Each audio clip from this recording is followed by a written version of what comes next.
Good evening, everybody. Now am I on? Okay, great. This microphone and I are not close friends. I'm Noelle Hughson, the president of Wild Ones, and I want to welcome you this evening to the last meeting of our 2024 anniversary year. This is our 25th anniversary.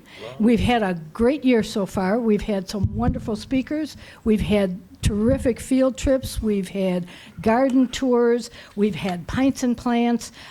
Just a lot of really exciting things happening throughout the year. Before we get into this evening's program, I have just a couple of informational items before we begin. The first thing is the results of our recent annual elections. And we had several people running as incumbents, unopposed, so surprisingly, they were all reelected. And we did have a couple of open positions. One of them was secretary because our current secretary is stepping down, and our new secretary will be Kathy McGough. And Kathy's in the other room. You've all met her. And we have an open at-large position. And since the ballots were printed, one of our incumbent at-large members, Mel Luna, has stepped down from her position at-large. However, she will retain her position as chair of our program committee. So that opened up two at-large programs, and coincidentally, we had two folks who were running new for those positions. Cameron Lockwood, is Cameron here this evening? Okay, and Carol Offerman, is Carol here this evening? She's supposed to be coming. She's right there. Okay, well, as soon as she gets here. Anyway, those people now are both elected to at-large positions on our board, and I would say let's give them a round of applause, but since they're not here, we'll hold it until they show up. Okay? Second, I would like to introduce Olivia Mendoza.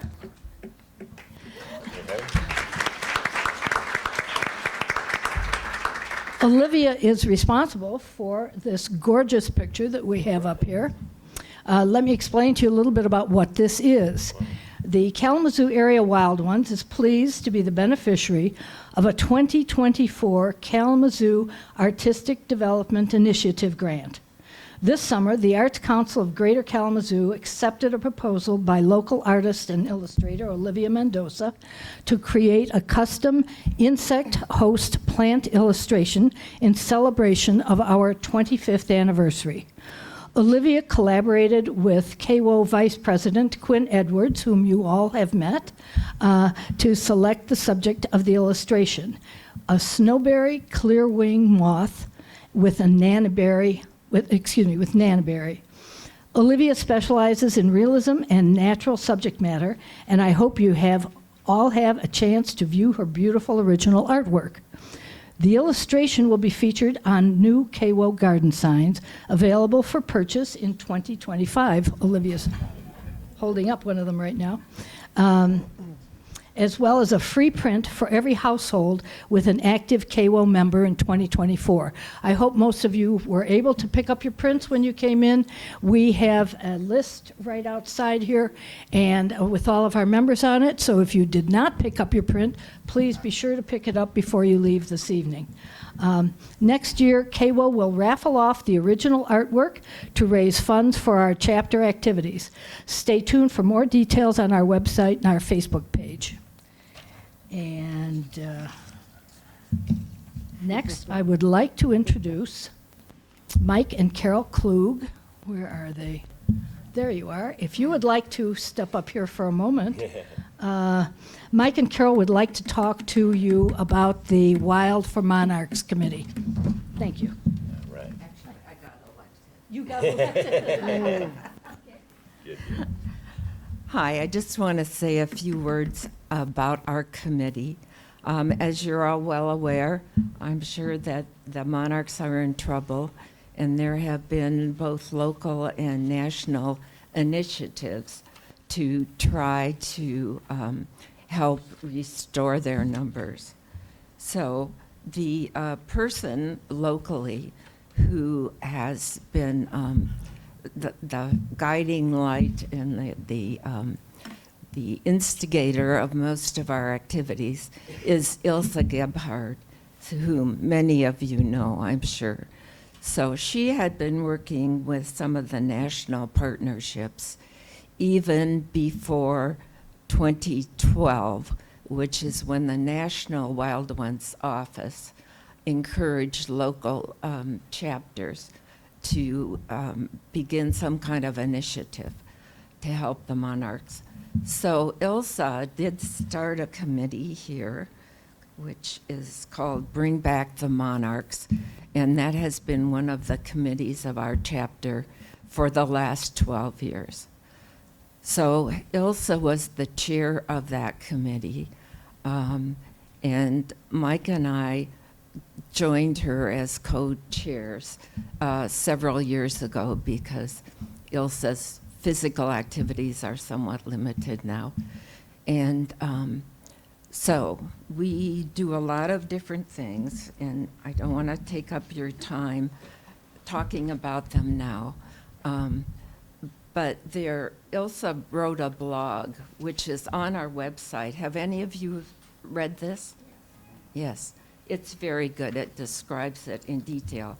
And we printed off a few copies of this and have them here tomorrow if you're interested in taking, or have them here tonight. So Mike and I have been co-chairs and have, one of the things that we have done is to grow thousands and thousands of milkweed plants and distribute them for free to individuals and organizations who will get them in the ground. But Mike and I are planning to leave the area in a year or so. So we need some reinforcements to help Ilsa out. She will stay on as a co-chair with whoever is willing to take over the committee. And she is always just an email away and will answer all your questions and provide you with all the knowledge and support that you need. So one of the activities that we have done is to grow milkweeds, and many of you have contributed to that by collecting milkweed seeds and cleaning them and sending them to us. So I do want to thank you. We don't even know who you are sometimes. We just get packets of seed in the mail. So I do want to thank you for that and let you know that I do have copies of this available. And if you haven't gone to the blog, you can read it there yourselves. So thank you.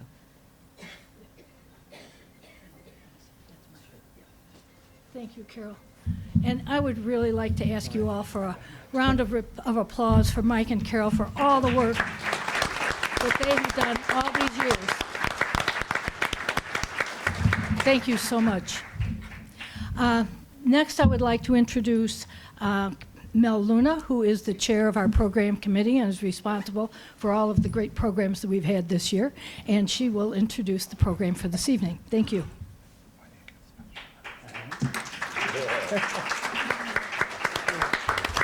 Hi, friends. It's so good to see you all tonight. And celebrating tonight's program wraps up our 25th anniversary year.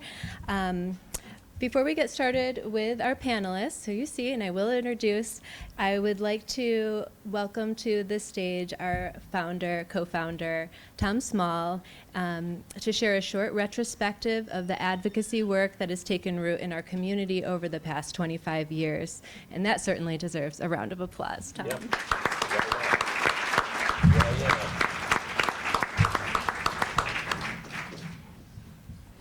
Thank you, Mel. And thank you all. Thank you for being here. Thank you for 25 years. It's a lot to be thankful for. I have Mission Impossible. I'm supposed to cover our achievements and our history in 5 Not more than 10 minutes. No. But I have promised to write an article about that. So what you're going to get tonight is kind of the roller skating tour of the Louvre, and later on you'll get the full exhibit, okay? Where to start? Well, there were many beginnings. But one of the most important beginnings was in 1994 or 95. I think when Nancy and I, my then wife, deceased, when Nancy and I went to a presentation at Kalamazoo Valley Community College downtown by a gentleman named Steve Keto, who gave us a wonderful sales talk about native plants and natural landscaping, and introduced us to a book by Sarah Stein called Noah's Garden. And that was the beginning. And we joined, Nancy and I, National Wild Ones as at-large members in 1997. And then we hesitated about founding a chapter because we weren't sure. We were both working a lot, very deeply with Southwest Michigan Land Conservancy. We were among the founders of their stewardship committee. And we weren't sure that we wanted to establish a group which would be seen as a competition with the Southwest Michigan Land Conservancy in funding and personnel. And then a gentleman named Richard Brewer, then a trustee with the Southwest Michigan Land Conservancy, came to Nancy and me and he said, do it. Do it, go ahead. Start the chapter.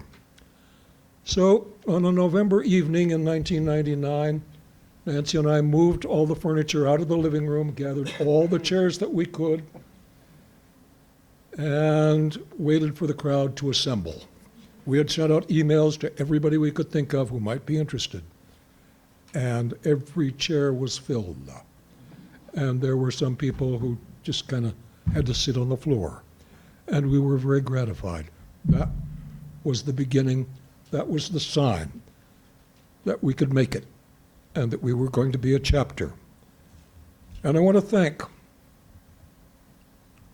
the charter members from that night, who are still members and still with us.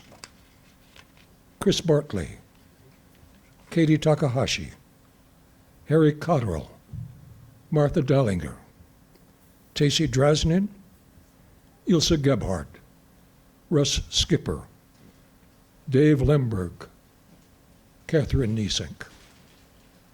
Many of those people you know, they're still with us, still very much active with our chapter. We started, yeah.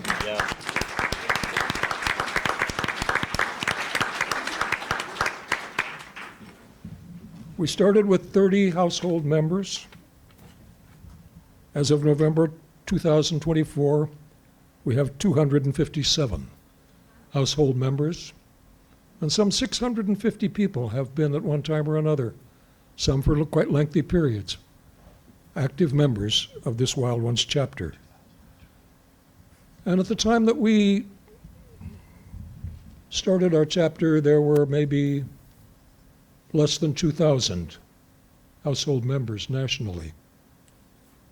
There are now 11,600 in 92 chapters and 36 seedling chapters in 36 states.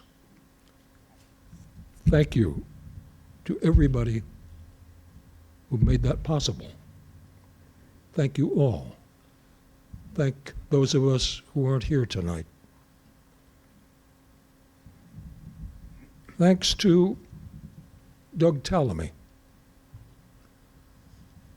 When Nancy and I encountered Doug's first book, Bringing Nature Home, in 2008, we said, we got to bring him here. And we did.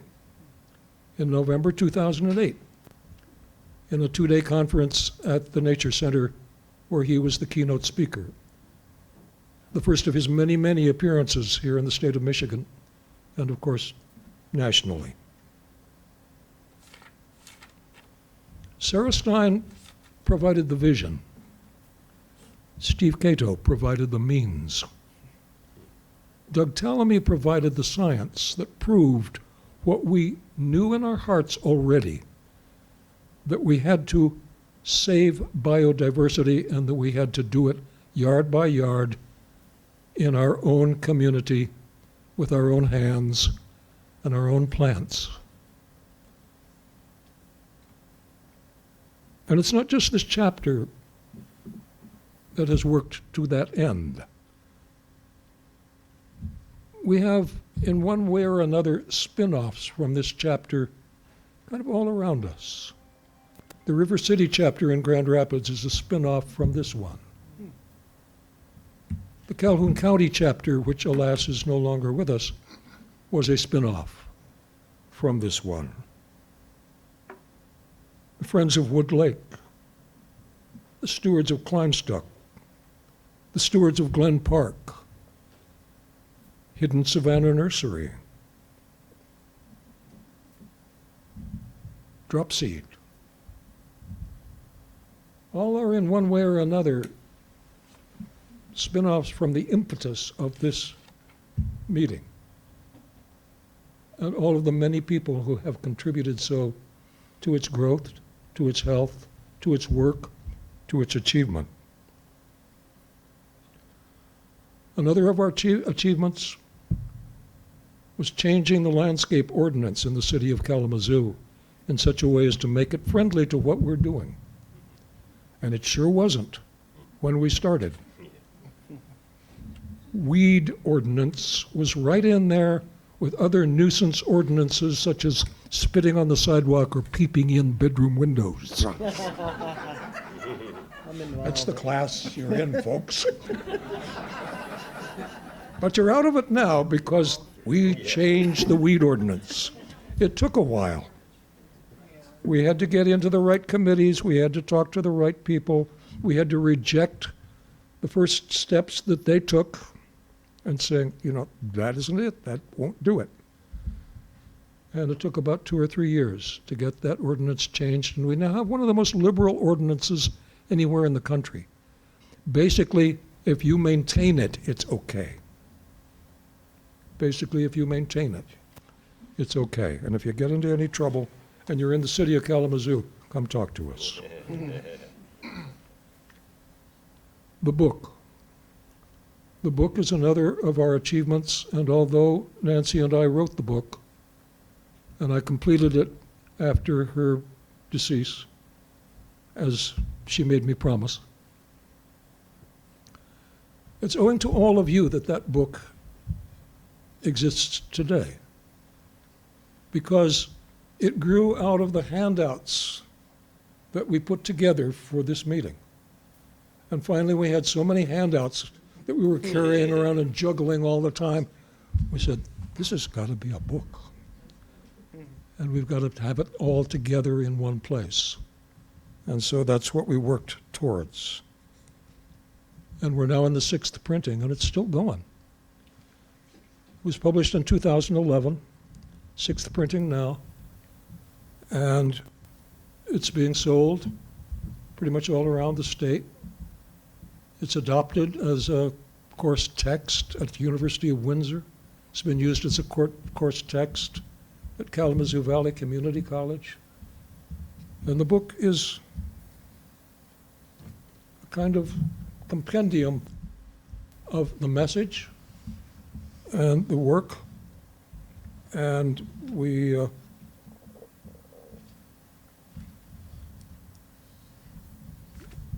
still use it. And I want to close with just a few words from the book.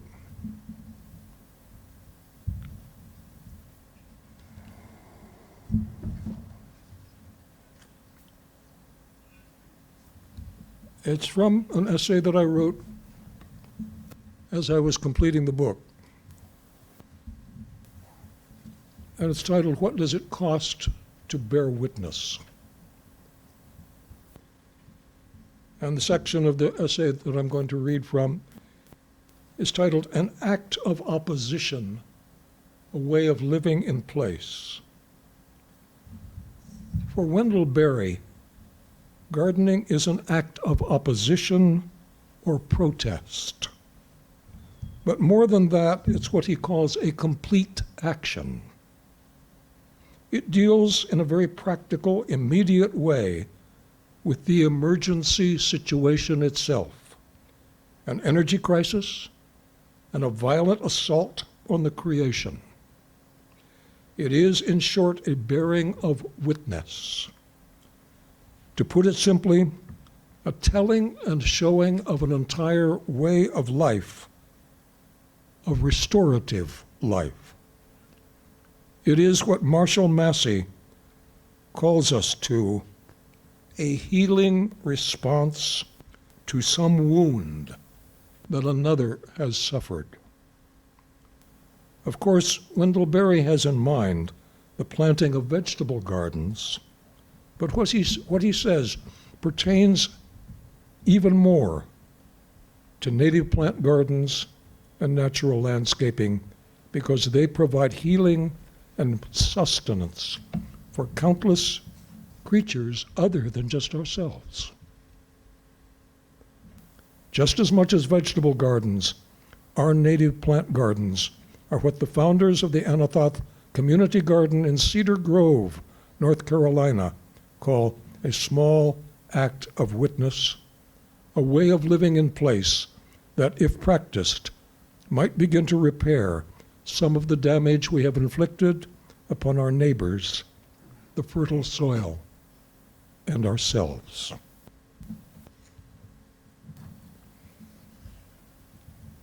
The last words in the book I gave to Gary Snyder, the author of a wonderful book, The Practice of the Wild. But this is from his book of poetry, Turtle Island, and it's titled For the Children. The rising hills, the slopes of statistics lie before us. The steep climb of everything going up, up, as we all go down. In the next century, or beyond that, they say, the valleys, pastures, we can meet there in peace if we make it. To climb these coming crests, one word to you and your children. Stay together. Learn the flowers. Go light. Thank you, friends, for everything.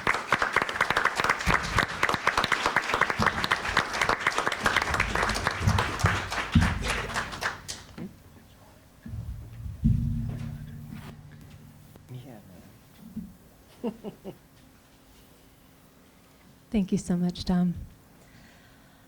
So tonight's program, the way this is going to work is I'm going to move this stand over here to the side of the room, and anyone who has a question, you're going to come up to the microphone and ask your question. So if you have these burning questions, which I hope you've come with, or they arise, just go stand in line. Hopefully there will be many of you, and we'll get some really great questions tonight.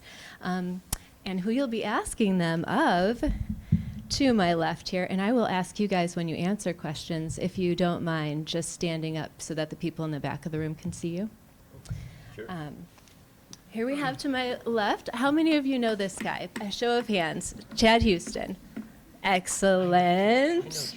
He He has been propagating native plants for 25 years and started Hidden Savannah Nursery in 2008. He's a naturalist and self-taught botanist whose love of Michigan's native flora and fauna began in childhood.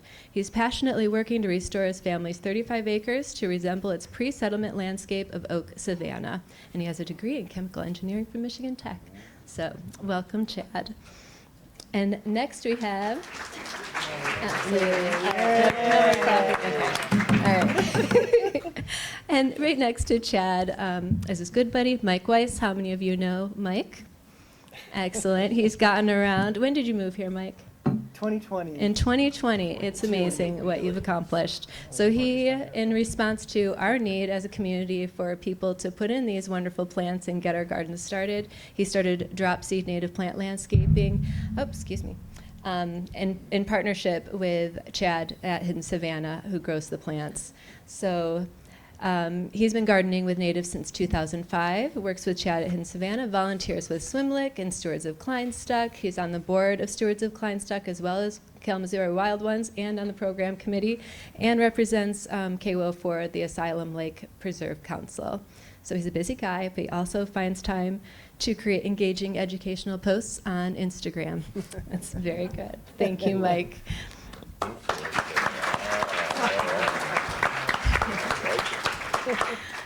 Last but certainly not least, we have Steve Keto, who you've already heard. How many of you are familiar with Steve? Absolutely. All right. He is one of the early propagators of Michigan native plants. His 30 years of experience brings a rich perspective to the past and current native plant movement in Michigan. Currently semi-retired, Steve teaches preschool through 8th grade environmental education at a local nonprofit school. And with that, I will open the floor and get this turned around. We got to clap for Steve. Yeah.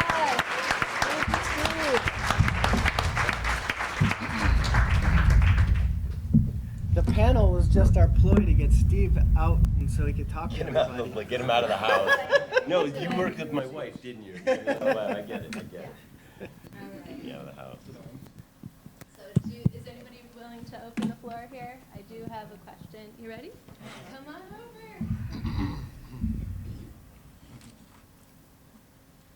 This might be a rabbit hole, but a friend of mine was asking me if I knew where to get prairie smoke plants or seeds, and I thought of a story about Steve propagating.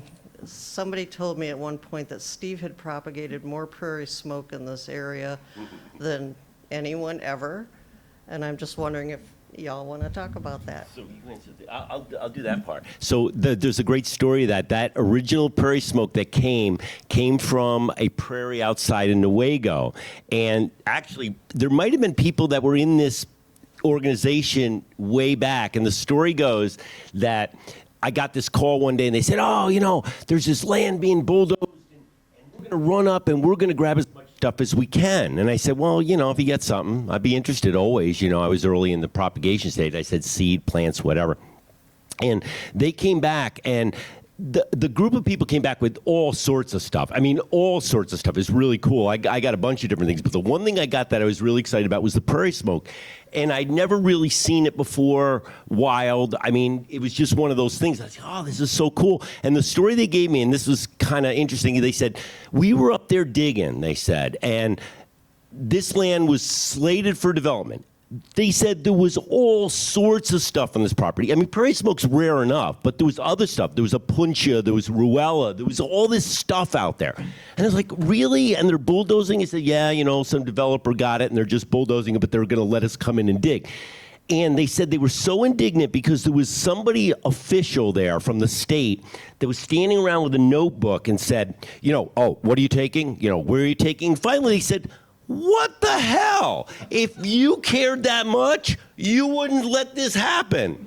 And they said later, and so they took this stuff, and stuff that really shouldn't have been taken anyway. I mean, prairie smoke, and really, honestly, it should have been saved.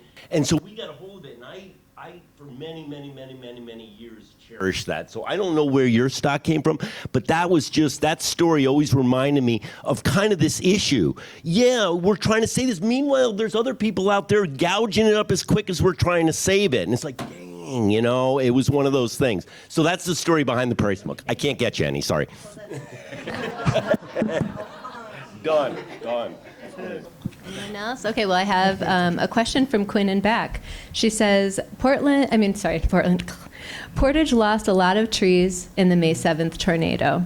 If you were advising the city, what would you tell them to do, and what trees would you suggest they plant?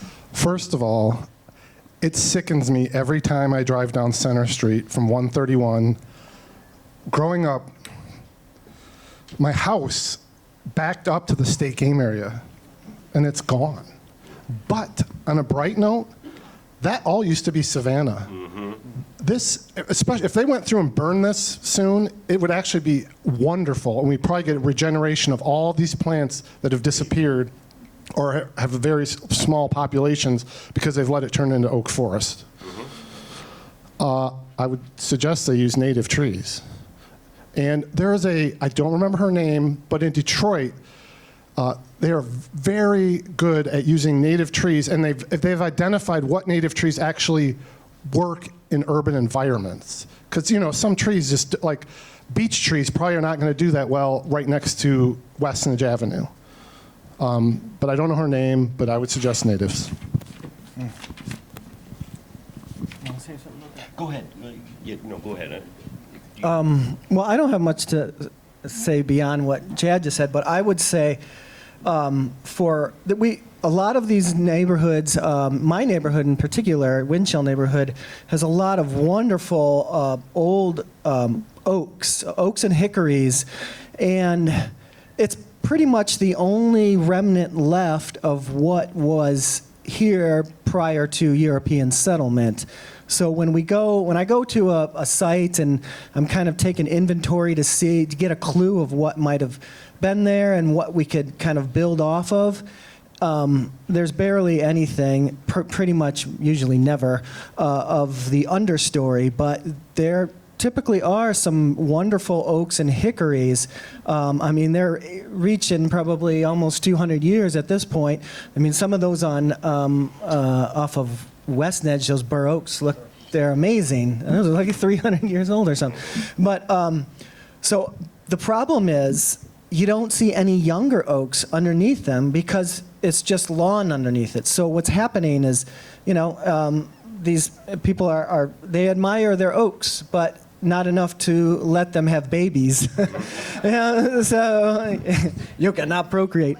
So what would be nice is if, you know, whenever I go to a yard and I see that there's, you know, maybe someone just didn't mow for that a couple of months, and I could spy some little seedlings. And I was like, let this one go. You know, don't mow everything down, especially when it comes to oaks, because we don't really have much. And even in our preserves, in Kleinstuck and even Asylum Lake, which has been really managed very well for invasive understory growth by wild type for the last 10 years, there isn't much oak regeneration. A lot of that has to do with there's not enough sunlight. There's too much canopy, mainly from invasives. Yeah. Huh? And the deer, exactly, yeah. So if I would always say, if you could do one thing, is plant an oak. Let's go, Michael. Yeah. You know, here's an opportunity for us again. So we, as a nation, are really good at this idea that we plant trees. In fact, there was an author recently, it's going to escape me. You know, we plant trees in places where trees shouldn't be planted. I mean, we really do. This is an opportunity to look at that landscape again and say, look, we know of areas in Gourd Neck and these areas where there is potential remnant populations, and we know rattlesnake masters down there. I mean, it exists. It's not being managed. Here's what's happening. We have an opportunity for management. We have opened up sunlight in some of these areas where sunlight has not opened up in many years. Why plant another tree? Now's our opportunity for a diversity of grasses, sedges, other species that are going to, monarchs. I mean, here's what's going to happen. Monarchs don't live under the oaks. Here's our opportunity, right? So we need to investigate these areas. We need to find out what's available. Instead of plumping a tree although you were absolutely right. When an oak or a hickory comes up, leave it. And then pick the best oak and hickory in the group. But don't go in there and just start planting maples and oaks and hickories just because there's an opening. This is why there's an opening, so that diversity can, expand. And it's diversity at all the levels, all the way down to sedges and grasses and whatever ground cover. So yeah, I think the combination here is both. Yes, we're going to plant, but maybe we should stop a second and look what we should plant first. So just a quick story. My property was a former oak savanna, and I did not keep the seedlings from all growing, especially after I had my son in 2009. And right now I am killing hundreds of oaks because I don't want it to turn into an oak forest. The oak savannas are the most diverse natural community in our country, and they are almost gone. So, like he's saying, I'm actually going through and killing oaks to create openings so that I have a mixture of oaks and grassland. Let's take nature's lead this time, right? Let's take nature's lead this time instead of forcing our hand on it. We always jump in and force our hand. We always think we know better. Let's stop a second and see what she did. There's probably some really good stuff in there. If an open area opened up and we already have a sedge undercover, let's talk about a sedge meadow there now instead of an oak forest. So one neat thing I've noticed, I will find little tiny New Jersey teas that have been shaded out, and I open up an area, and all of a sudden there's 20 New Jersey teas, and they require fire for germination. So it wasn't just seeds in there, they've just been sitting under there like, do we need a little light? And then release them, and out they come.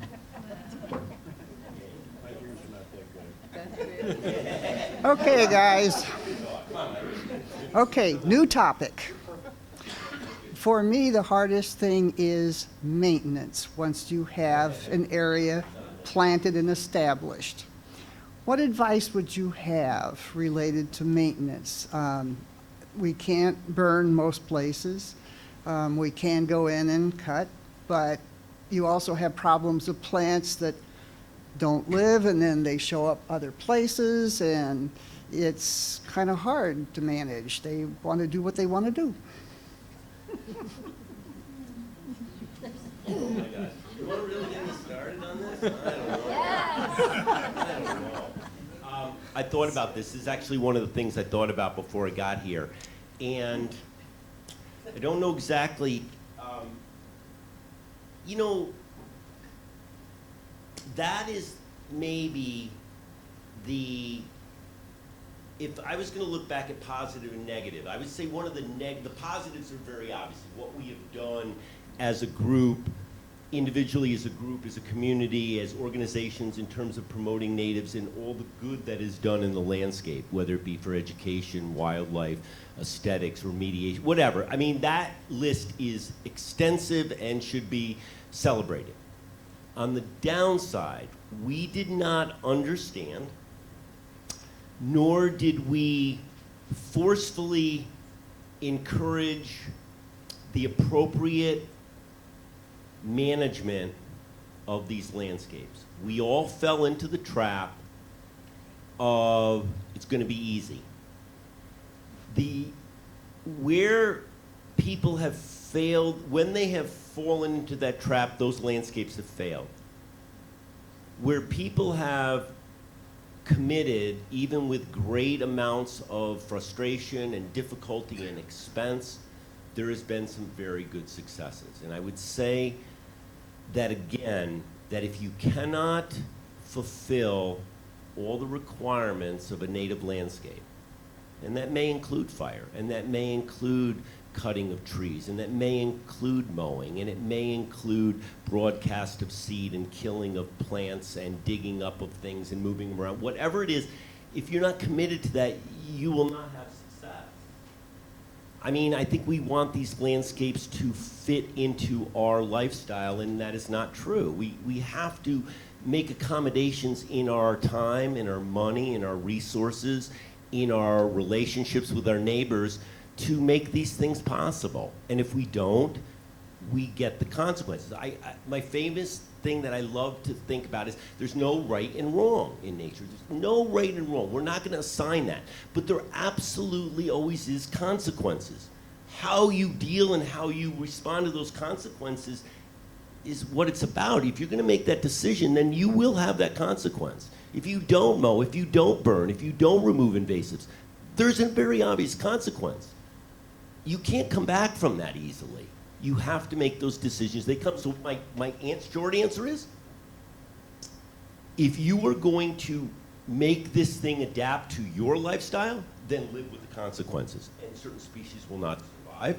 There will be incredible amounts of work at certain times of the year. You will be frustrated. Maybe you didn't get the diversity, but you will get some success. And if you enjoy that success, is the diversity I planted 30 years ago there?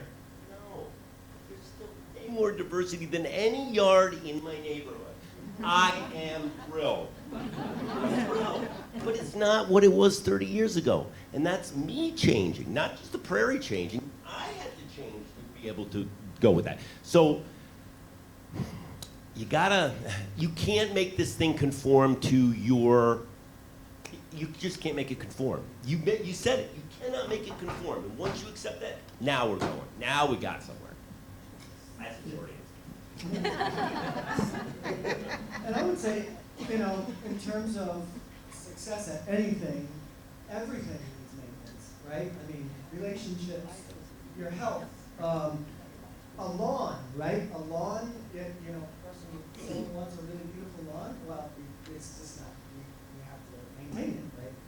I think of, a lot of my gardens, not as maintenance, I think of as more like management. And management is a little different because maintenance implies that there is a schedule of things that have to be done at a certain time. Like a lawn, I have to mow it at this time. I have to apply this fertilizer, this whatever crap people put on the lawns. But with these gardens, they're complex, and there's a lot of relationships that we know about them, and so many more things that we don't know about them. So this is the fun part, though. I love going out in the evening, every night in the summer, and I observe. I observe my garden, and I just amazed at what is happening there. These relationships of everything that comes and goes, and I've only been here for 4 years. Before this, it was a dead zone, right? And now I can see there's a success because I see all these things that are attracted to this yard. So that's the plus side. And but then I see, oh, what the hell is that thing doing there? Okay, I don't want that, yank, or cut, So it takes a persistence and an interest, really, because I don't really think of it, maintenance also implies it's like just some kind of shit you don't want to do, but you gotta. So this is exciting to me, so it's something, it's just something I encourage my customers to kind of, I want them to kind of catch the bug, really, right? I always recommend certain books after I send them the bill. Kind of educate yourself because, and then you'll get excited about it, and then you'll learn more. I don't know. This is how I got into it. I didn't study it formally at all. It's just all curiosity and picking things up, and the most important thing is observing your garden, but also observing how these plants, how they behave in their own habitat is really fascinating. So that's why we try to do a lot of these tours of some of these remnant populations. Just a quick comment. It does help to have a calendar, not in a broad sense of like we fertilize the lawn, but right now is the right time to go after Oriental bittersweet. It is the right time to go after blackberry vines. It is the right time. So that sort of thing, where there are going to be issues roughly in this time. Certain weeds, garlic, mustard, of course. But yes, it does help to have a calendar. Not that you're driven by it, but you got to look for. Absolutely.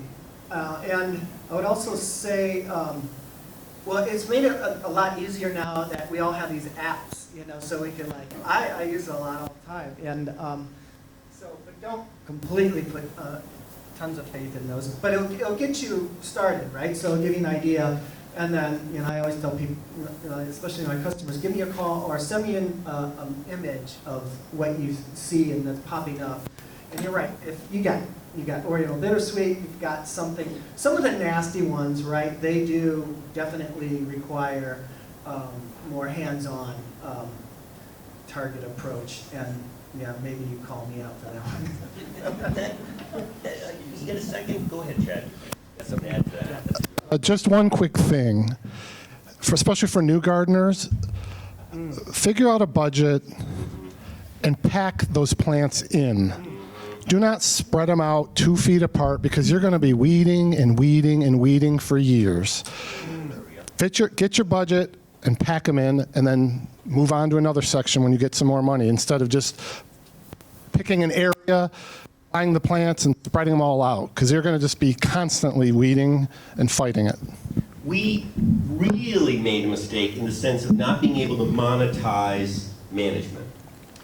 The inability to monetize management for the early growers meant that we left a lot of that information in the hands of people meaning well and doing well, but not necessarily able to do everything necessary for success. And in some cases, we had clients that were not interested in doing that. They just wanted it in and be done with it and not worry about it again.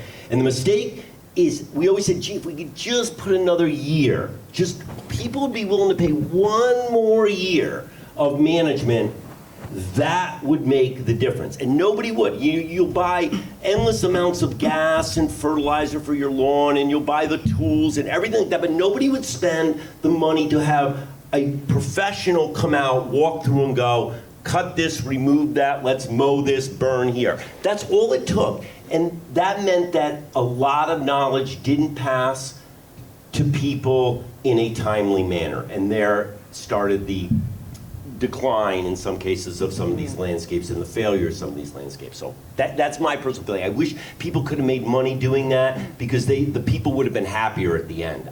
Even after spending that money, they would have been, wow, this is worth it. I'm trying to think of something to fit in with time, because my woodland has been there for about 25 years with me trying to help it to be a woodland, all right? And the last 20 years, it's been more native plants. It was basically an oak hickory in the beginning, and then turned into farm field. All right, and I've noticed something over the past couple years that has been really alarming, and that is the plants are maturing much earlier than normal. All right, and something that happened today, even as I was back in the woodland, the forsythia in my yard is blooming. And the bluebonnets are coming up in the woodland. All right, but the thing that I noticed last spring that was very alarming is I was out and the plants were coming up, and I usually have hundreds and hundreds and hundreds of all kinds of sizes of bees.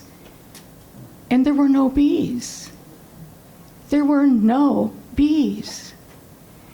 And at about the time that the plants are not blooming, on the last day or two, there were bees. And so I thought, what is going on here? So I get out a bee book, all right? And of course, our native bees are borers into they like cavities of soil, of wood, of stems of plants. But the thing I found out in reading the book was that from the time our native bees lay an egg until it hatches, it's about a year. And so I figure that our native bees are hatching almost too late to pollinate our native plants. Native bees only will pollinate native plants. They cannot go to any cultivars. Now, there were 6 different types of bees brought in for the agriculture because most of our fruits and things are cultivars. One being the honeybee, but there were 5 others. I don't know if those bees can pollinate our native plants. I suspect that there might be a problem there. But I'm wondering if any of you have noticed what I have noticed, because to me this is really frightening. Go ahead. I think we all have some comment in this game, whether it be This a quick short thing, but I heard I heard katydids in November, and Mike also heard the same thing over in his neighborhood, and he made the astute observation: the katydids were actually in conifers because the deciduous trees didn't even have leaves. So that is we have a big problem. Right. We know for a fact that, and we can look at, the science is there. Look, we know, for instance, that there are many plants that follow photoperiod. The sunlight is not changing. Days have been the same, more or less, and plants that follow photoperiod are pretty reliable on that. Now, photoperiod has been linked to temperature in temperate climates very often. I mean, it has been relatively linked over time, and what we're seeing is the disconnect to that now. We're starting to see the disconnect, and here's where this becomes a problem. Insects follow degree days. If you have an animal and an organism following temperature, and you have an animal or an organism plant following light, with global climate change and increasing temperature, you will put these things out of sync very eventually. Quickly, that's another question, because we have this great bell curve and all these organisms with this great diversity over range, so there will always be insects catching at least one portion of the cycle of a plant, but that is beginning to shift. Those 2 bell-shaped curves are beginning to separate from one another. No longer is their apex going to line up, and we're going to slowly see smaller populations, diversification of their, the more or less the decline of diversity within their genetics, because we're going to start shifting populations toward populations that are later or earlier, depending on it. So this is absolutely scientific fact. It's happening out there. And the fact that we have frogs croaking in November, the fact that insects, now here's a very interesting thing about those insects. This is anecdotal, absolutely. Overall, way less insects this season, way less. I don't care if you want to talk about mosquitoes, you want to talk about bees, you want to talk about flies, you want to talk about anything. When I drove on the road, no longer is my car covered in dead insects on the highway. It was absolutely quiet at times in the yard. Even with that big prairie back there, I didn't hear crickets. Okay. Yeah. Okay.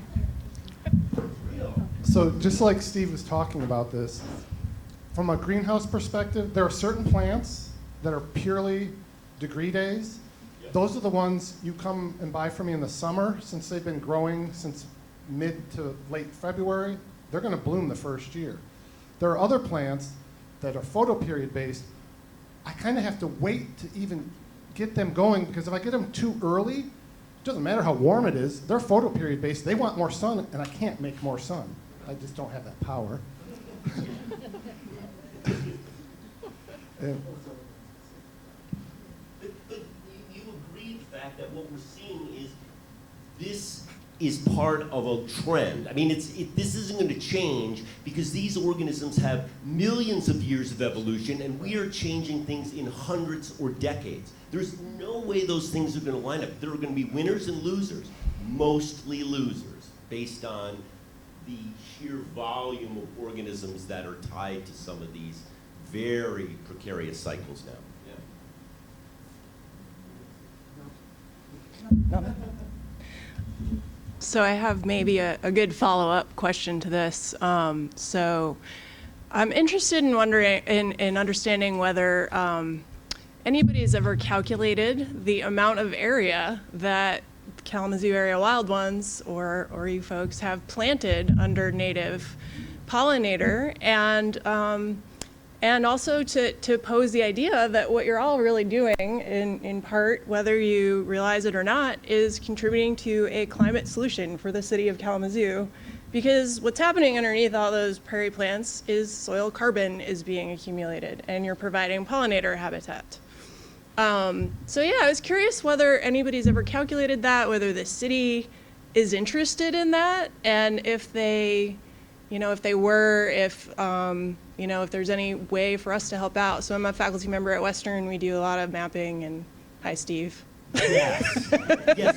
I don't care if the city asks for it. Shove it down their throats. Tell them that this is important to you. We have done this. This has been done by us. Yeah. Us.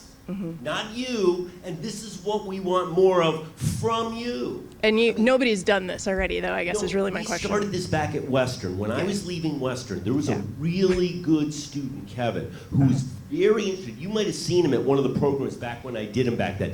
He was sharp, and his idea was if we could gather up all this data and we could map and somehow show this evolution of time of what it looked like in terms of native landscapes back in 1980 and what it looks like in 2024 and where they are spatially on a map. We were trying to understand corridors, this idea of what have we done for corridors? Have we connected anything? Have we connected Asylum Lake and Klein's Dock and Woods Lake and things? Have we done that randomly in this process? This is what Doug Ptolemy talked about. He said, if everyone devoted a small portion of their ground to this idea of native landscape, we would have the largest natural area anywhere in the entire world. The world, everyone. If everyone devoted a little chunk of their yard to this idea.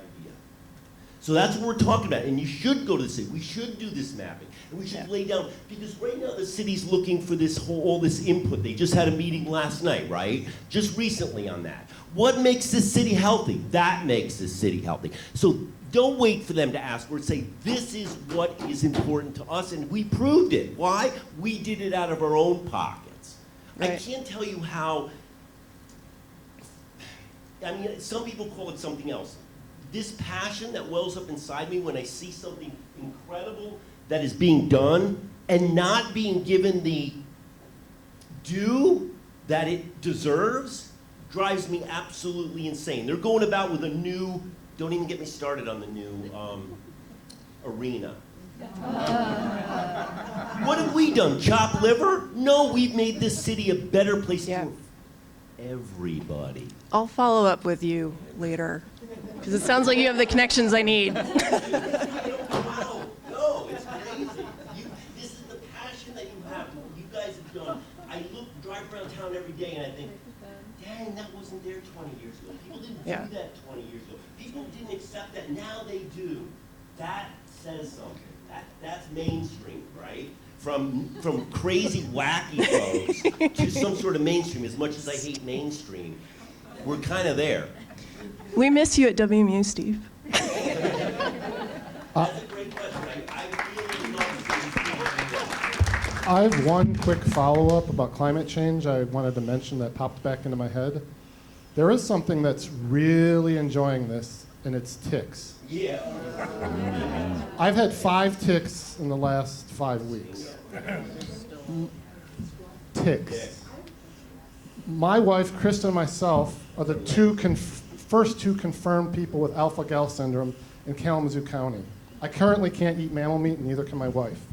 It's coming, so be careful. Yeah. Out east, what? It's normal. Right? Right. That's what I'm saying. Now, those things were remote, now they're moving everywhere, right? And the weird thing is, if you look online and a lot of these articles that reference it, they'll say it's only the Lone Star tick, but that's not true. There's an alpha-gal outbreak in Minneapolis area. Lone Star ticks aren't even close to that. And Lone Star ticks are just getting into our state. I know exactly what they look like, so does Mike. They're not Lone Star ticks, they're deer ticks. and you can get alpha-gal from it now. Invasive species, we could go through that litany again. This is another symptom of all that, that as warm moves north, with it comes all of the disease and pestilence that it carries. You know, we lived in the north, and many organisms lived in the north for a very good reason. It's winter, and winter has an incredible therapeutic effect on the environment in terms of its cleansing effect. Without winter, we live in Tennessee. I didn't sign up for Tennessee. And there was a really good research paper done about the relationship between ticks and invasive plant species, particularly the Asian barberry, which is a very common little shrub that you see everywhere. And now it's getting actually more popular because we have this deer overpopulation, and people feel like, well, the only thing they're not going to eat is lawn and barberry, so they're putting barberry back in there. And so what happens is it's the mouse, which the white-footed mouse is replacing the deer mouse in Michigan. And so that mouse loves to hide under barberry because it's got really nice armor to protect it from any sort of predators. So that's... So another climate change issue, the most common mouse in our area used to be the deer mouse, and it's being pushed out, and I think it's all the way up to the top of the Lower Peninsula by the white-footed mouse, I believe it is. And the white-footed mouse breeds more quickly and will breed at lower temperatures because it comes from a more southern environment, and there aren't as many consequences for breeding early. Normally, if you breed early in Michigan, in our former climate, your babies are probably going to die when we get a horrible late freeze, but that's not happening. So there's more mice for the ticks to go into their barberry and get us. Okay, so we have about a half acre of really nice sunny lawn, and we're trying to get a lot of pollinators in there. I'm kind of a newbie to the natives, but I've been gardening for over 50 years, so I kind of know what I'm doing. Can you give us some ideas, the best plants that we want to start with, half dozen or dozen so?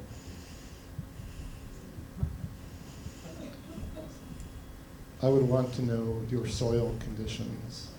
Sandy, but we can water. No, we don't want to water it. We want to put it in plants that will be self-sustaining without watering, without other inputs, if possible. There's butterfly weed, something early, Coreopsis. If it's sandy enough, definitely lupin. Lupin is one of the best sources for queen bees when they come out of hibernation because it's usually in these large patches, so they have easy access to hurry up and start building up their colony. Little blue stem. Yeah, don't ignore the grasses and sedges. You want to have cover for insects also, and you want to have a lot of the grasses and sedges form it's like their roots are structurally different than a lot of the, I'm not going to go into that, but have grasses and sedges too. Did you want to say, though, here's an opportunity to talk about the diversity idea. You know, we're talking about 12. You know, we start with 12. In 10 years, you're going to have 5. Start with 30, and in 10 years, you'll have 15. You know, I mean, that's the concept. It's very, very, very, very, very difficult to add diversity to an existing planting. The only way to do it is to add plantings around it that add that diversity through adding plants that aren't in your initial planting. But to squeeze diversity back into a planting is really difficult. So my suggestion is to start high and let everything weed itself down over time to where the species that are best suited to your site are the ones that are there. You know, if you're going to plant plugs, these guys are going to help you. If you're going to do seed, that's another way to do it, the combination of the two that they use. But don't think of it in terms of simplicity in terms of diversity. Think of it as simplicity in terms of your site. Don't do a half an acre. No. Do one tenth of an acre. Do something small and do it damn good. We've got small little circle gardens right now, scattered all over. And like he said, if you're going to do seeding, don't get the cheap 25 species mix. Go big, get the like 40, 50 species mix, and then you'll just have this fun little experiment. And you get to see what actually wants to be there and what can't be there. Okay. Start your little plantings, right? Mm-hmm. You have these little gardens. Over time, you get those solid, then stop mowing the area in between them and watch what happens. They will creep out in every direction. The only thing that holds my prairie back now is I mow the edge. If I don't, those plants are in there. I mean, they're just right ahead of me. So that's what you want, really good core plantings, and then manage those core plantings to expand them. Burning, not mowing, whatever, yeah. Okay, thank you. This just popped in my head too. Obviously, certain places you can't burn. Portage, I believe you can't burn. City of Kalamazoo, you can't burn.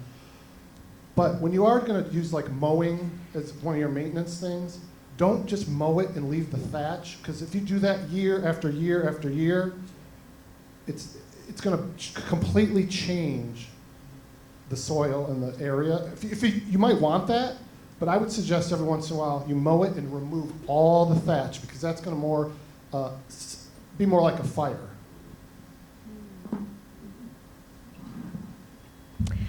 So I have another practical question. This one having to do with mulch, leaf mulch, because it is that time of year. And I'm trying very hard. Where I live in Oshtemo, apparently you can burn with abandon, and all of my neighbors burn huge piles of leaves, and we are not among them.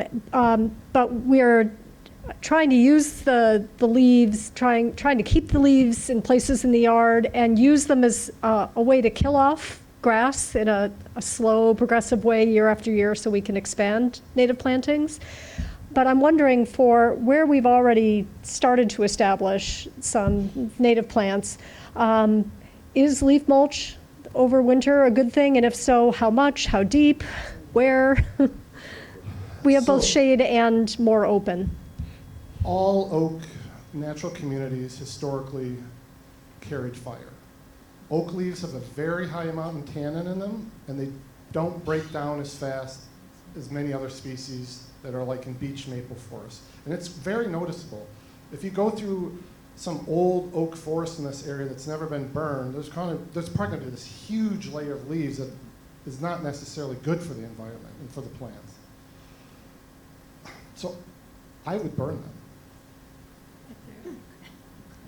That was not what I was expecting. Okay, thank you.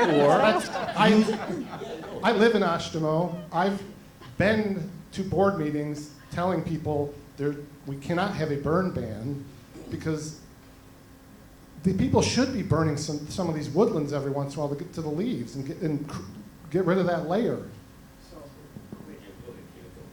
You may have made some confusion here, though, because I think when people think about burning leaves, they think about piles. Yeah. So I want to make sure that's clear. So basically, when he's talking about burning, it's like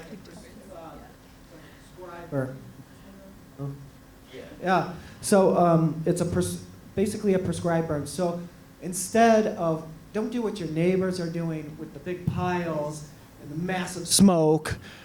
Instead of, take that little bit of a job off of your back, and instead of piling up, burn where you have your established beds. Really, I mean, that would be awesome. I wish I could do that. I can't get away with that in Winchell, but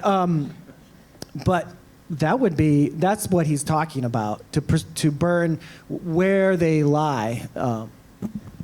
And in the lawn, you let the oak leaves fall on that lawn for just a couple years, gone.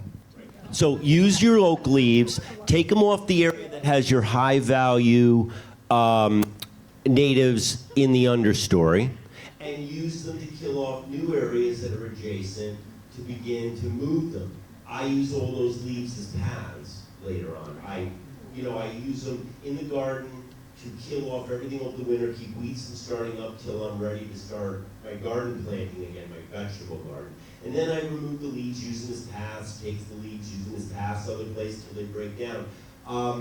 So yes, the issue is here again, we have made landscapes that demand or require fire in areas where we're not allowing fire. So we've created a conundrum for, a problem for ourselves that we cannot ourselves solve unless we relax one of the two things. We understand that burning can be done safely, appropriately, and is being done that way in other parts of the country, or we live with the consequences, and that is a landscape that requires more work because now I have to do extra work to get the results I want, which is a clean understory for spring. I would also say a moderate amount of leaving the leaves is fine. But I've seen problems where, people have taken this idea of leaving the leaves and thinking that it's a great idea in fact, you're pushing all the leaves onto a garden bed. And if that bed is very young and is just recently established, essentially what you're doing the smother technique. You're what you would do for the lawn. So you're smothering, you're killing all the plants that you just put in there.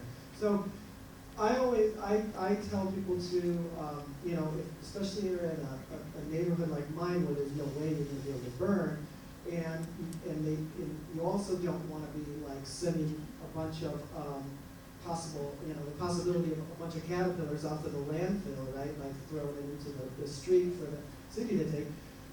Leave a moderate amount and don't blow any more onto and then maybe rake off. So it's the middle path for in terms of landscape management with the leaves.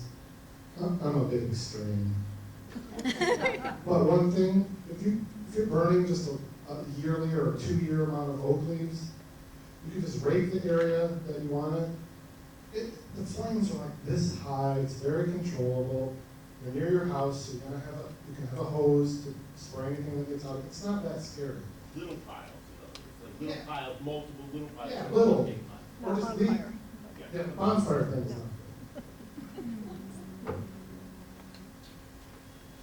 Hi. I have a couple of different questions. We bought a house a year ago on 2 acres that was previously very manicured lawn, and we're gradually converting that over to all native. We left the back acre, we didn't mow it, and so now we have a ton of invasive weeds. But good news, lots more birds are, eating the seed heads and all that, so we're happy. But I would love some guidance on installation. I heard you recommend starting with smaller gardens and expanding. I'm reading a lot of mixed results on using Roundup in installation or preparing garden beds, and I specifically would love to know how that affects. I'm totally against Roundup, but if that's like the best way to do it, but also how is that going to affect my bluebirds and tree swallows? I hate industrial scale use of Roundup, repetitive use of Roundup. Personally, using it for a single application versus the cost required to do it manually, I would say it's fine. But there are going to be environmental consequences. It depends on, to be honest, do you have enough money or time to pay someone to do it yourself manually, or do it real quick with Roundup and be on your way. He uses Roundup way more than me because he does actual installations. I use Roundup on my property. Actually, I don't. I use triclopyr because I'm killing trees, and I'm just using basil bark. So it's very minimal interaction with the rest of the environment. But I'll let him talk more about Roundup. Well, I don't use Roundup. I use glyphosate, and some of the problem with Roundup is the other ingredients, and especially in terms of when you're spraying your wetlands, it's the surfactants. Surfactants are basically kind of like the glue to hold these, to bind the chemical to whatever you're spraying, but that is detrimental to amphibians. So I just use straight glyphosate, and I use a very weak, so 1.5%.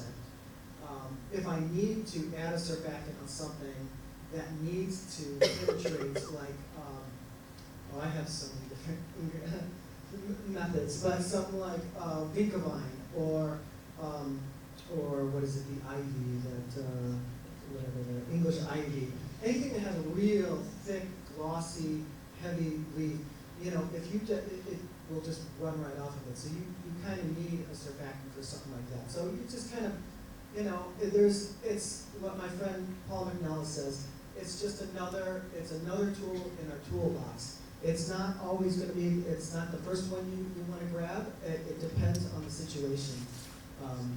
But yeah, you know, in terms of lawn, and if you have a large area to kill, what most people do on a DIY project is you would use the smothering technique with like cardboard, put mulch on it, and then wait at least to the next growing season to start planting. The problem is some situations you're not able to do that on a slope, or again, if it's really large, that's a lot of cardboard, that's a lot of mulch. If it's lawn, I mean, glyphosate kills lawn quickly, and you leave what's dead. I like to have the grass grow kind of large, kill it, and then that's your mulch, is the dead lawn, and then you plant directly within there. On the you know, the ingredient, what is it?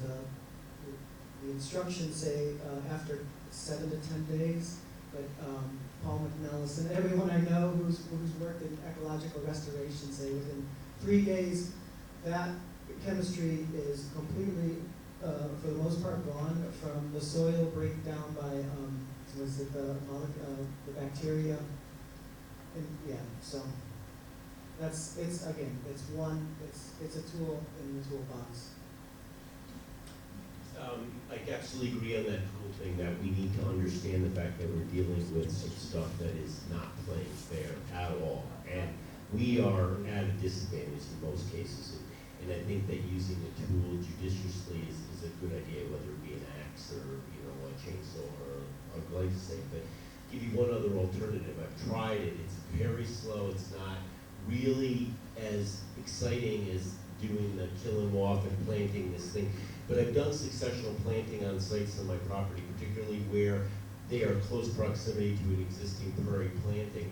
And it's a matter of spending most of the summer, this summer would have been a good summer to do it at the end of the summer, is mow that lawn to death. I mean, literally just put that thing down to an inch and scalp it over and over and over and over and over again until you hit September, October, and then you plug that thing or you rake it up with a potato rake or whatever you want and seed it in November. You seed it in November, but you can plug it in September, and then next season, the grass is going to come up. But if you did it right and you've already maintained the lawn for so many years, that grass is only going to get 6, 8, 10 inches tall. Everything you plant, it almost is the perfect situation, because then you get another year on it, it puts some size on it, and it starts shaking out the grass. I have plantings that if you look in that understory is still grass.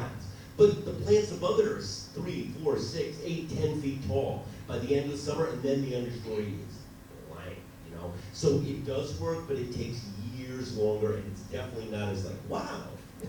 Well, especially with our soils, we have same soils. And when I moved here from Chicago, I didn't understand why there are so many in-ground irrigation systems in everyone's yard. Like, because in Chicago, our soil is very thick, it's rich, the grass grows without, you don't have to do anything. You barely have to, water it even during a drought. Here, it takes quite an effort to get a really nice lawn. I watch my neighbor across the street. He's got about 3 or 4 different different services working to get that looking like that. So, and if and then when our yard, I stopped using the irrigation system, and I put the garden in.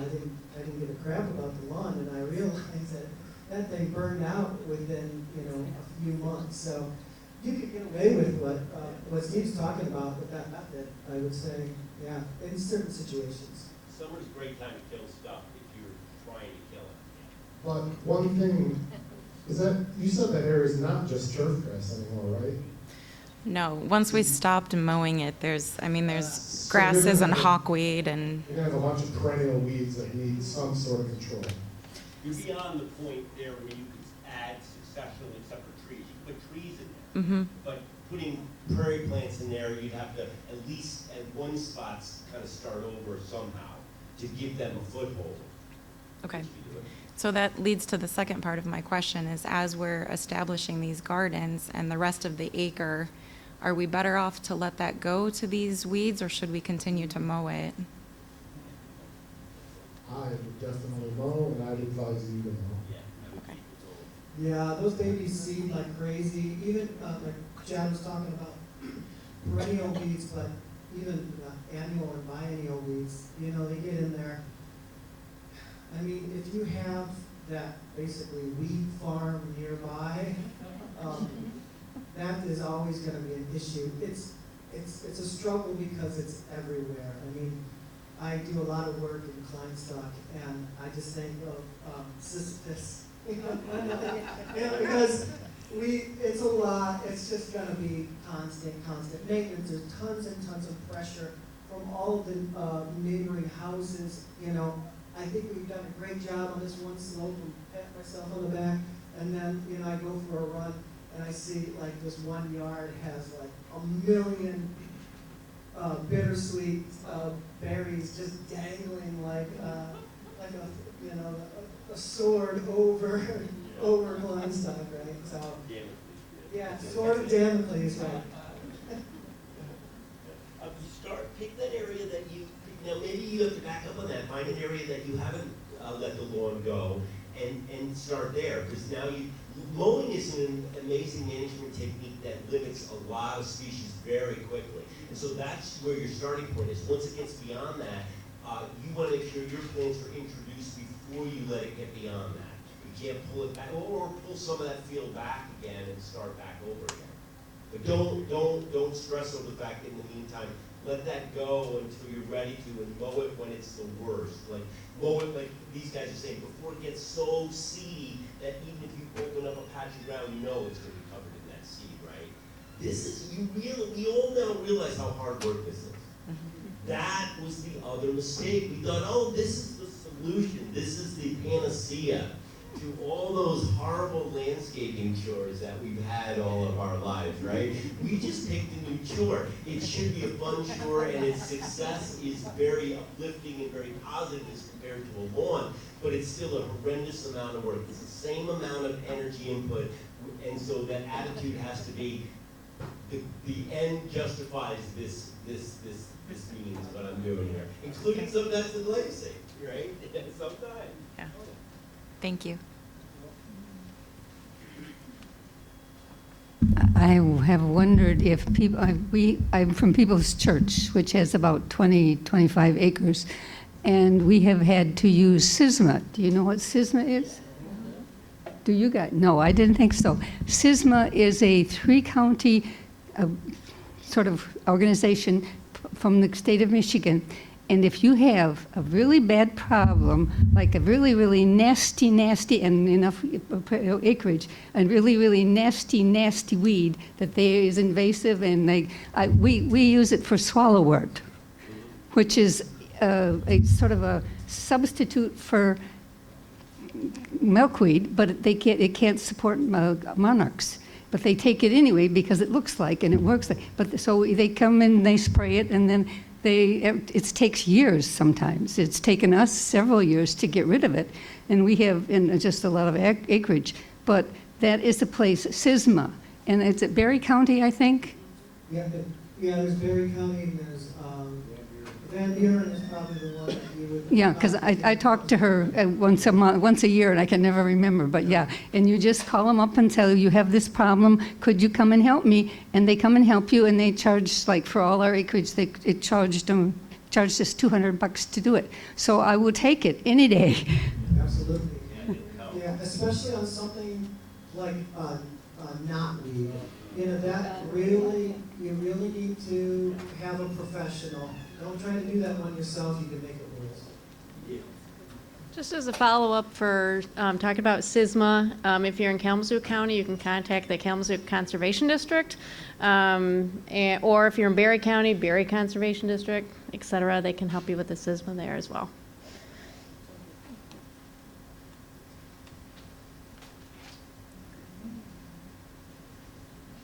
Thanks, you guys. I do have another one from Quinn. It's kind of a fun one. You three have been an inspiration to so many of us in the local native plant community. Who inspires you?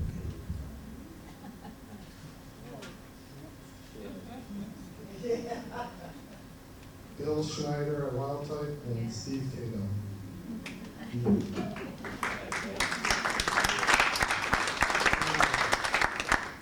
This guy.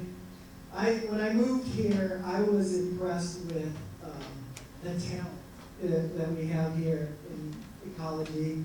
Tom, you know, and then I met this guy really soon, and he taught me a lot. Just in our casual conversations every morning when I dropped my son off at the school. And then I started working with the Southwest Michigan Land Conservancy, the volunteer group. I recommend working with them on occasion. It's hard work, but it's great, and it's almost like I tell my wife, you know, you never regret going for a walk in the woods. You never regret working restoration with this crew because it's just a lot of fun. I learned so much from that crew, and their leaders as well, Mitch and Dave. Tyler Bassett, Jesse Lincoln. There's just so many smart people in this town. And the nice thing is that it's a great community, and most of the time we're all available. We started this thing last year called Pints and Plants. We had no idea what it was going to be like. We just thought, you know, maybe we should get out of the basement of the church and see what it like, who would come out for something like that. Just make it casual, no formal presentations, to see what happens. It turns out we have quite a crew that comes out. Unfortunately, they don't really seem to mix. Like we had that crew, and we had this crew. It ends up being a lot of people who are in the field of land management or work for the state for MNFI. But again, I bog those people down with a million questions, and I soak it up, and I think everyone should do that. Oh yes, tomorrow night. Yeah, sorry. We do it at Brewery Autre, which is downtown. And Quinn, when do we do it again? At 7 o'clock? Starts at 7. It's Brewery Autre, which is right by People's Food Co-op on Ransom Street.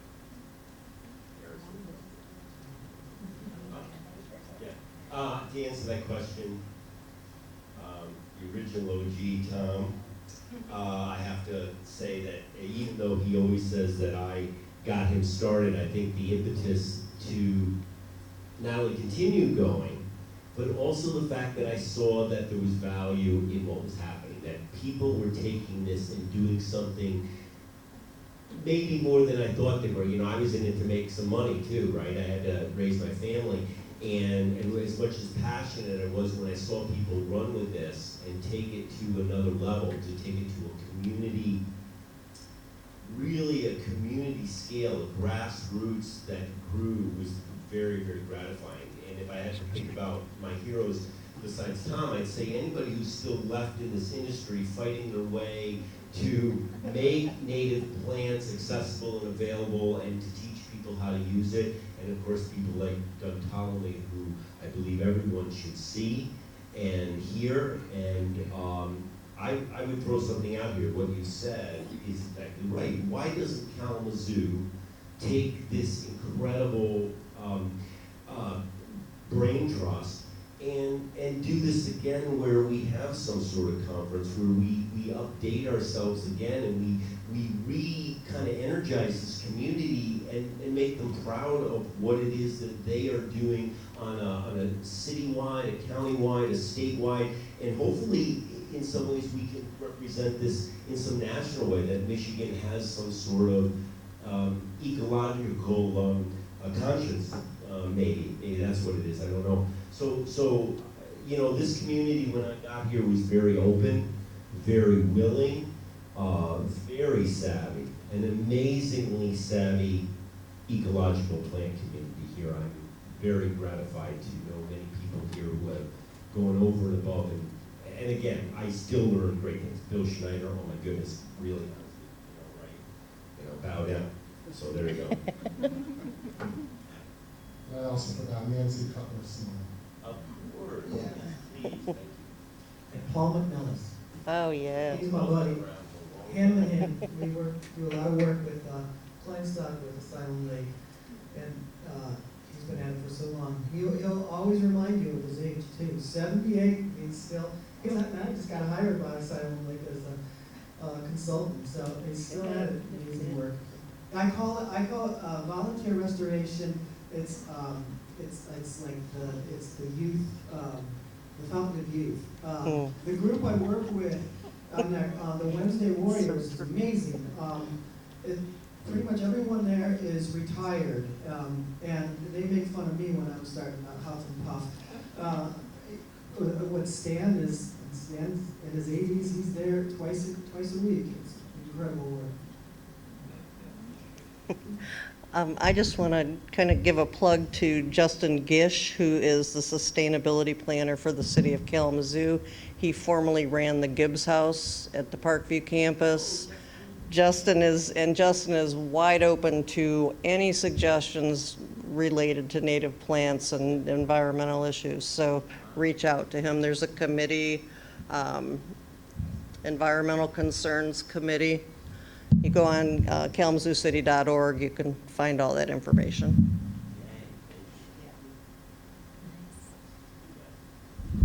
Any other questions? Last call for questions. Okay, thank you guys so much. Do you have any last thoughts, any final thoughts that you want to share? I'm just interested. I think we have a real challenge here, everyone. I mean, I think we all talk about this over and over again. It's wonderful that we're sharing with one another all this knowledge. We really got to get out there again, and we've got to reinforce this. We are seeing a general decline in this understanding, in this respect, in this reverence that we should be having to the natural world that sustains us. I mean, every day, I don't have to go into the details. You know what I'm talking about all around, whether it be excessive trash, whether it be, you know, the effect that homelessness has on not only the people, but the environment.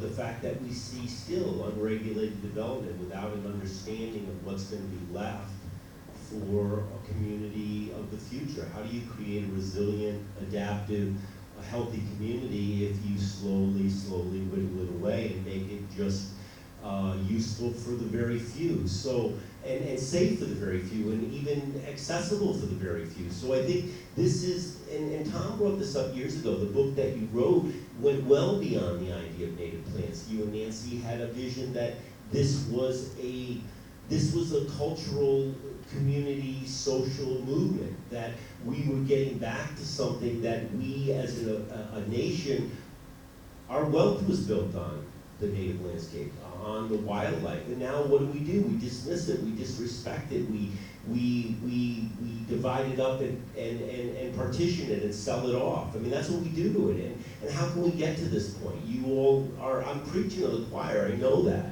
But how do we get beyond this room, and how do we talk to the people, not only people in power, but what I'm trying to do is talk to kids. I've almost given, I hate to say it, I've almost given up talking to anybody else. I can only talk to kids anymore because the only people that are not putting up barriers all the time about this and that and oh, I can't do this and I can't do that and that's too expensive and that's not, oh my goodness, really? We know the right thing to do. And every time we turn around and go, no, we can't afford to do the right thing. That's ridiculous. We're at that point now. We can't do that. And of all communities, this community should be able to do that. We have a long history of this. So I'm not going to go into it anymore, but you can, you know, it is deeply affecting to me to see this community, knowing what I know about this community, to see it make some of the choices that it does. It's our responsibility to stand up and say, enough, enough.